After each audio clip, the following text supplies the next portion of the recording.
now, who takes the soul? Who takes our souls? Well, let's read the Quran. The Quran has maybe 5 different verses about this.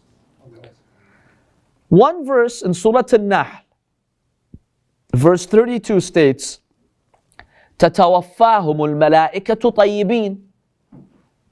The angels take their souls. Angels, al-malaika. So one verse tells us angels are responsible to take souls. For the believers, they will be in a good state. And verse 28 of Surah An-Nahl states that the disbelievers, the evil ones, also the angels will take their souls. الَّذِينَ تَتَوَفَّاهُمُ الْمَلَائِكَةُ ظَالِمِي أَنفُسِهِمْ. So then, one category of verses tells us who takes the souls? Angels. Okay. In another verse, Surah Al-An'am, verse 61, Allah states, إِذَا حَتَّى إِذَا جَاءَ أَحَدَكُمُ الْمَوْتُ تَوَفَّتْهُ رُسُلُنَا. Allah says, our messengers will take the soul. Our messengers. A third category of verses, such as Surah Az-Zumar, verse 42, states, Allahu yatawaffa al-anfusa hina mawtaha. Allah is the one who takes your soul. And the last category of verses, such as Surah As-Sajdah, verse 11, قُلْ يَتَوَفَّاكُمْ مَلَكُ الْمَوْتِ الَّذِي وُكِّلَ بِكُمْ. Say the angel of death will take your soul. So which is it? You know, it's been reported that a zindiq, who's an atheist, came to Imam Ali alayhi salam, and he told him there's contradiction in the Quran. He told him why. He said, in one verse, Allah says He takes the souls. In one verse, He says the angel of death. In one verse, He says the angels. In one verse, He says the messengers. Which is it? Who takes the soul? So the Imam alayhi salam states, Allah is higher and more glorified than to take our souls. That's not a job the King of Kings does. He has aides. So the angel of death is responsible for organizing this effort of taking the souls. But he dispatches angels to help him. So yes, Allah is the one who's taking the soul by authorizing the angel of death to authorize other angels to take the soul. So there's no contradiction. And then the Imam alayhi salam gives a beautiful example. I'll simplify the example. Imagine if you say the following. There's a war. Country A wages war against country B. And you hear the following headlines. The president has waged a war on country B. That's one headline. The next headline, the soldiers have waged war on country B. The third headline, Congress has waged war on country B. Are these contradictory reports? Why not? Which is it? Is it the president? Is it Congress? Is it the soldiers on the ground? Which is it? All of them. The president gave the approval or the order. Congress approved it. And the one actually on the ground is the soldiers. So there's no contradiction. So the Imam is telling this person, there's no contradiction in the Quran. Allah is the one who gives the actual order, but who executes it? The angel of death, and he has aides helping him. What's that? Rusuluna means angels, yes, not the prophets, meaning angels. So there are a number of hadiths about that. Okay.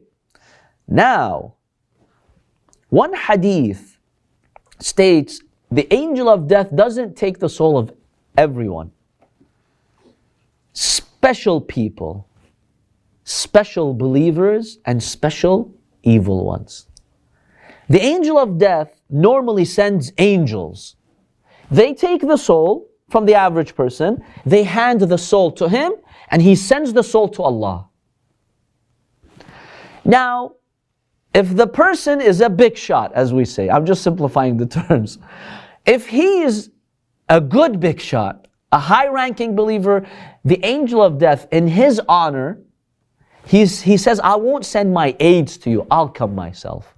I'll take your soul myself. So this is a way of showing respect for the mu'min. And if the person is a big shot disbeliever or criminal, the angel of death says, no, I'm not going to send my aides. I need to deal with you. So there are hadiths that the angel of death doesn't take the soul of every person. In fact, for most people, it's angels who take their souls. But they're authorized and dispatched by the angel of death.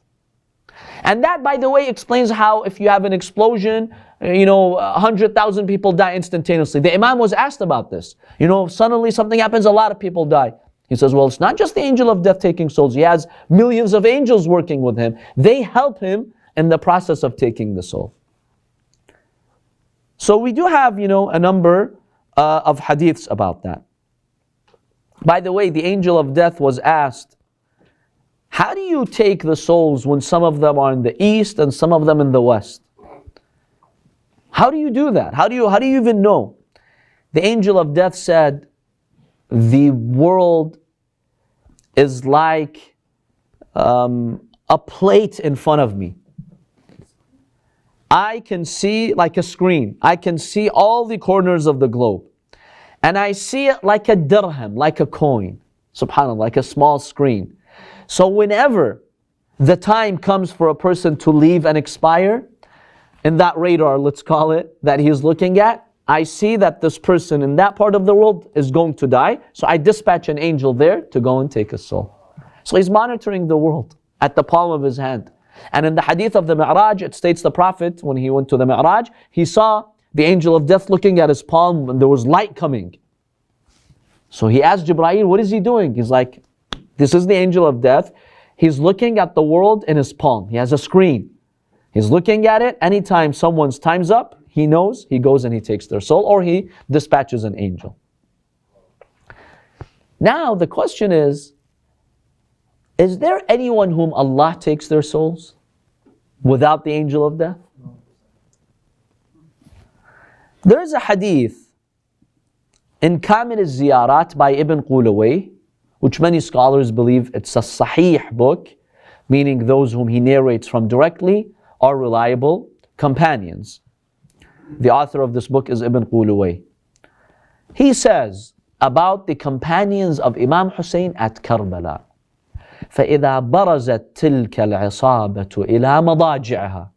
That group who stayed with Hussein, when it's time for them to be martyred and they go to their resting place, they're dying, تَوَلَّى اللَّهُ عَزَّ وَجَلَّ قَبْضَ أَرْوَاحِهَا بِيَدِهِ. Allah is the one who will take their soul, not even the angel of death. To show them that honor, Allah says, I, the King of Kings, will take your soul. So it's an honor only a few people can achieve. Can others achieve this, or just the companions of Imam Hussein? No. Others can also achieve this. In fact, there are some Sunnis who object and you say, what are you Shias exaggerating? Only Hussein and his companions, God takes their soul. Come on, what is this? Well, there is a hadith, in Sunni hadith, in which the hadith from Abu Umama states the following: Man qara'a ayat al-kursi dubara kulli salatin maktuba. The one who recites ayat al-kursi after each wajib salah, kana rabbu yatawalla qabda ruhihi biyadih. Allah is the one who will take his soul directly. So there are good deeds that one can do to have Allah subhanahu wa ta'ala take their soul. So why are they upset if we say the companions of Imam Hussein, their soul was not taken by the angel of death, it was taken by Allah directly? What's the problem? You have in your books that if someone reads Ayatul Kursi, Allah will give them that honor.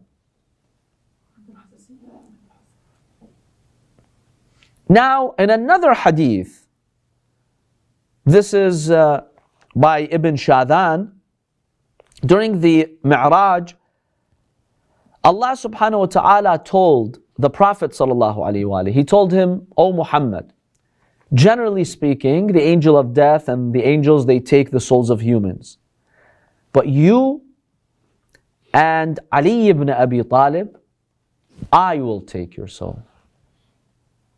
So there is that hadith. The angel of death may come and prepare the Prophet sallallahu alaihi wasallam and the Imam, but Allah subhanahu wa ta'ala is the one who will take their soul to show them that honor and respect.